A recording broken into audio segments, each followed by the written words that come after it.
Hello भाइयों, मैं हूँ फैक्ट भाई और Chandrayaan 3 first country to land on south pole of moon का रिकॉर्ड बनाने निकल पड़ा है। पर क्या चंद्रयान 3 में 613 करोड़ सिर्फ एक वर्ल्ड रिकॉर्ड बनाने के लिए डाले गए हैं? वेल, चंद्रयान का बखान तो विस्तार में होगा, लेकिन जहाँ चंद्रयान 3 इंडिया की आन बान शान बढ़ा रहा है, वहीं इंडियन क्रिकेट टीम की नई जर्सी ने उसी शान पे सवाल उठा दिए। और सवाल तो आप भी उठाओगे।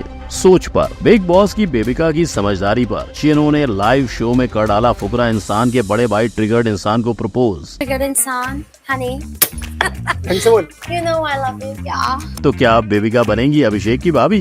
वेल, बेबिका के इजहार से लेकर चंद्रयान 3 की उड़ान तक की कहानी जानने के लिए आइए शुरू करते हैं। नंबर 1, चंद्रयान 3। इंडिया चंद्रयान 3 को चांद पर उतार के बनाएगा वर्ल्ड रिकॉर्ड, और ये 2019 में ही अचीव हो जाता अगर चंद्रयान 2 का मिशन सफल रहता। लेकिन क्या इंडिया ने चंद्रयान 2 में 608 करोड़ और चंद्रयान 3 में 613 करोड़ सिर्फ वर्ल्ड रिकॉर्ड बनाने के लिए खर्च किए हैं? वेल भाई लोग, इन करोड़ों के खर्चे और हजारों घंटे की मेहनत के पीछे है सिर्फ 2 वजह, जिसमें से पहली है पानी। क्योंकि अब साइंटिस्ट ने धरती की तरह चांद पर पानी की खोज कर ली है। मतलब स्पेक्ट्रोस्कोपी यंत्र के जरिए इंडिया को ये पता लगा कि चांद के साउथ पोल हिस्से में पानी पाया जा सकता है, जो चांद के तापमान की वजह से बर्फ में जमा हुआ है। और अगर इस बार इंडिया मून के पानी वाले हिस्से का एग्जैक्ट पता लगाता है, तो इससे ये भी पता चल जाएगा कि पृथ्वी पर भी पानी का निर्माण कैसे हुआ था। इस मिशन की दूसरी और सबसे अहम वजह है साउथ पोल की मैग्नेटिक शक्तियाँ। और अगर भारत वहाँ तक पहुँचता है, तो इस अनियमित मैग्नेटिक फील्ड से ये पता चल जाएगा कि आखिर चांद का जन्म हुआ कैसे। क्योंकि थ्योरी के हिसाब से करीबन 4.5 बिलियन साल पहले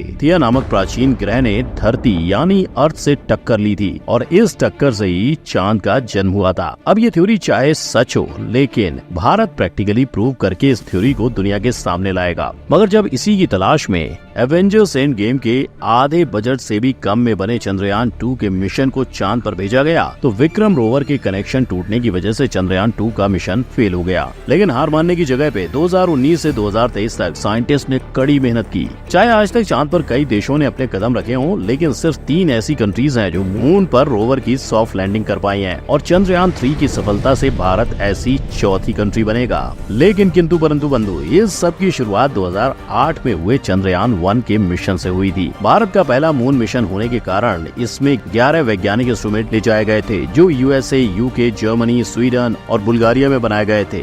ये सब लेकर चांद की ओर चली सवारी इंडिया के लिए कम से कम 2 साल का मिशन होने वाला था। और जब चंद्रयान 1 चांद पर पहुंचा, तो उसने उस चीज की खोज की जो आज तक इतिहास में कोई नहीं कर पाया था, चांद पर पानी। अब वो अलग बात है कि रोवर पे यंत्र नासा वालों के होने की वजह से पहले डेटा यूएसए पहुंचा और सारा क्रेडिट नासा वाले ले गए, और इंडिया के हाथ जो लगा वो था फेलियर। यस, चंद्रयान 1 के रोवर को भी कनेक्शन फेलियर का सामना करना पड़ा था, जिससे 2 साल का मिशन केवल 8 महीने में ही खत्म हो गया। इस मिशन की जिम्मेदारी थी इनके कंधों पे, जो चंद्रयान 2 का भी हिस्सा बने। और भाई लोग, इसी किरदार पे अक्षय कुमार ने मिशन मंगल में भूमिका निभाई थी। अब उन्हीं साइंटिस्ट का मानना है कि चंद्रयान 3 इसरो के लिए बहुत इंपॉर्टेंट मिशन होगा, क्योंकि भले भारत ने चांद पर पानी की खोज की हो, पर चंद्रयान 3 ही इसरो के लिए सारे क्रेडिट्स वापस लेकर आएगा। और भाई लोग, इनका कहना सही भी है, क्योंकि इसरो ने वही कोशिश चंद्रयान 2 के साथ भी की थी, जो कि बनावट के हिसाब से एकदम सही डिजाइन थी। लेकिन बस एक अज्ञात सॉफ्टवेयर ग्लिच की वजह से पूरे मिशन पर पानी फिर गया। तो शायद यही वजह है कि आज चंद्रयान 3 की डिजाइन भी पहले वाले मिशन से मिलती जुलती है। पर ऐसा नहीं है कि इसरो ने इस बार कुछ भी बदलाव नहीं किए हैं। इसरो ने अब कनेक्शन और डेटा को बरकरार रखने के लिए इंडियन डीप स्पेस नेटवर्क का निर्माण किया है, जिस पर पीएम मोदी ने भी बयान दिया कि शायद भविष्य में अब चांद पर भी लोगों की बस्ती बसाई जा सकती है। और भाई लोग, इसकी शुरुआत तो ऑलरेडी हो चुकी है, क्योंकि शाहरुख के फैंस ने उन्हें चांद पर 1 एकड़ की जमीन तोहफे में दे दी है। तो एसआरके की तरह हो सकता है आपका और मेरा भी जल्दी नंबर लग जाए। अब इस मिशन के मंगल के लिए सारे साइंटिस्ट भी मंदिर जाने लगे हैं, जहाँ 14 जुलाई को चंद्रयान धरती से रवाना होगा और 3 स्टेजेस से होता हुआ चांद पर पहुंच जाएगा। तो भाई लोग, अपने देश और इसरो के साइंटिस्ट का हौसला बढ़ाने के लिए कमेंट में जय हिंद जरूर लिखें।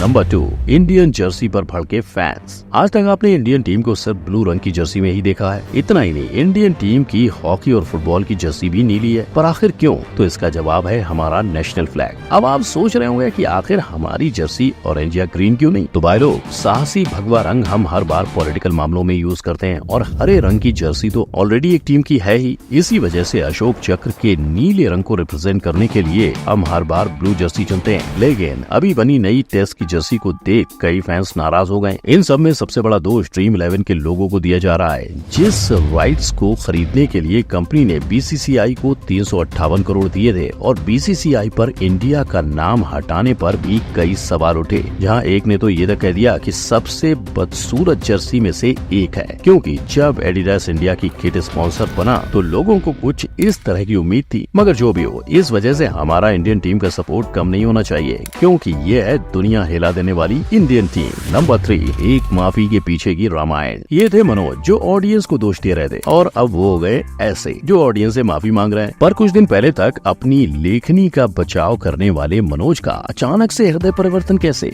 इसका जवाब शायद बवाल के पीछे छुपा है, क्योंकि बवाल मूवी के लिरिक मनोज ने प्रमोशन के चक्कर में मूवी के पोस्टर शेयर करना शुरू कर दिए। लेकिन आदिपुरुष का घाव इतना गहरा था कि पब्लिक ने उन्हें तब भी ट्रोल करते हुए कहा कि इनकी मूवी को बायकॉट करना चाहिए और इन्हें माफी मांग लेनी चाहिए। मगर मनोज के माफी मांगने के बाद भी लोगों की चुप्पी नहीं हुई। सीरियल में हनुमान बने विक्रम वत्सल ने कहा कि मनोज ने माफी मांगने में बहुत देर कर दी है। कुछ लोग तो ये भी कह रहे हैं कि वो ये सब अपनी आने वाली फिल्मों के लिए कर रहे हैं। और तो और सूत्रों के अनुसार ये भी खबर सामने आई है कि अब मनोज सीता मूवी पर काम कर रहे हैं, यानी कि अब आदिपुरुष की तरह सीता माँ को भी मॉडर्न लुक दिया जाएगा। ये तो आने वाला वक्त ही बताएगा। नंबर 4, चलचित्र की बारिश। बॉलीवुड अपनी हरकतों से बाज नहीं आएगा, ये फैक्ट बाय नहीं लोगों का कहना है। हाल ही में अक्षय कुमार ने आने वाली फिल्म ओ माय गॉड 2 का पोस्टर लॉन्च किया और पब्लिक उस पर टूट पड़ी। किसी ने कहा कि आदिपुरुष के बाद भी नहीं सुधरे और किसी ने कहा कि भैया जनता को दूध भगवान को नहीं पर गरीबों में बांटो वाला ज्ञान मत देना। तो जहां ऐसे सवाल उठ रहे थे उतने में आ गया मूवी का ट्रेलर। रख विश्वास, तू है शिव का दास। जिसने सब कुछ चुप कर दिया। अब लोग इस मूवी की तारीफ करते नहीं थक रहे। यानी क्या अब राम सेतु और सेल्फी जैसी फ्लॉप मूवीज के बाद अक्षय फाइनली हिट मूवी देंगे? ये भले रिलीज के बाद पता चले, मगर स्त्री 2 को तो लोगों ने पहले ही थम्स अप यानी हिट कर दिया है। इस अनाउंसमेंट में मेकर्स ने ट्विस्ट दे डाला और ओ स्त्री कल आना की जगह पर ओ स्त्री रक्षा करना कर दिया। अब सवाल ये आता है कि ये सरकटे का आतंक है क्या? इसका जवाब जानने के लिए आपको अगस्त 2024 तक रुकना पड़ेगा। वहीं पर working on the story link, ये 4 शब्द लोगों के सामने आए और उनकी दुनिया हिल गई। ये शब्द द एसएस राजामौली के RRR 2 के बारे में है और जैसे ही लोगों ने ये सुना तो उनकी एक्साइटमेंट सीधा टॉप फ्लोर पर पहुंच गई। मगर फिलहाल इस मूवी के बारे में राजामौली ने इतना ही बताया कि अब वो फिल्म महेश बाबू को लेकर बनाएंगे। तो अब बस देरी है तो ऑफिशियल अनाउंसमेंट की। नंबर 5, अभी की भाभी बेबिका। ये देखकर तो फैक्ट भाई का माथा चक्कर खा गया। ट्रिगर्ड इंसान की तो रातों की नींदें उड़ जाएंगी भाई साहब। और ये अकेला मेरा नहीं, फुकरा इंसान का भी ख्याल है। दरअसल हुआ ये कि 11 जुलाई की रात चल रहे लाइव में बेबिका और अभिषेक मस्ती मजाक कर रहे थे और ऐसे में बेबिका ने ये कह दिया कि निश्चय उर्फ ट्रिगर्ड इंसान से अच्छा उन्हें बिग बॉस के घर में कोई सदस्य नहीं समझ सकता। उन्होंने बिग बॉस को ट्रिगर्ड इंसान को वाइल्ड कार्ड एंट्री देने की रिक्वेस्ट की और हद तो तब हो गई जब उन्होंने कहा कि वो प्यार में गिर जाएंगी। प्यार हो जाएगा, मैं उस पे गिरूंगी ना। मतलब वो इंसान जिसने शो के पहले एपिसोड से लेकर अब तक हर दिन अभिषेक के कैरेक्टर पे सवाल उठाया, उसे पोक करने का एक मौका नहीं छोड़ा, जिसे खुद सलमान खान ने कह दिया कि वो जानबूझकर लोगों को पोक करती है। उन्हें लगता है कि फुकरा इंसान का भाई उन्हें समझेगा और उनके प्यार में पड़ेगा, पर बेबिका ने बोला है तो गलत कैसे? आप ही देखो निश्चय ने बेबिका को कितना सही समझा है। ये टुनटुन मौसी मिक्स डॉली बिंद्रा जैसी दिखने वाली प्राणी। इसे सुनकर तो यही लगता है कि अगर गलती से बेबिका उनके आगे आ गई तो जैसा अभिषेक ने कहा, निश्चय सच में पहाड़ की चोटी से कूदने पहुंच जाएंगे। तेरे को देखते ही वो सीधा जाएगा पहाड़ी की चोटी पे कूदने। लोगों ने कहा कि व्यूज के लिए OTT कुछ भी करेगा। फुकरा इंसान का नाम कम पड़ गया था क्या, जो ट्रिगर्ड इंसान को बीच में घसीट रहे हैं? इस पर आपकी क्या राय है? तब तक के लिए क्लिक करो इस आई बटन पर, जानो कि पिछली बार फैक्ट भाई कौन सी खबरें लाया था। वीडियो अच्छा लगा हो तो लाइक शेयर सब्सक्राइब करना ना भूलें। मिलते हैं अगली खबरों के साथ, तब तक के लिए गुड बाय, जय हिंद।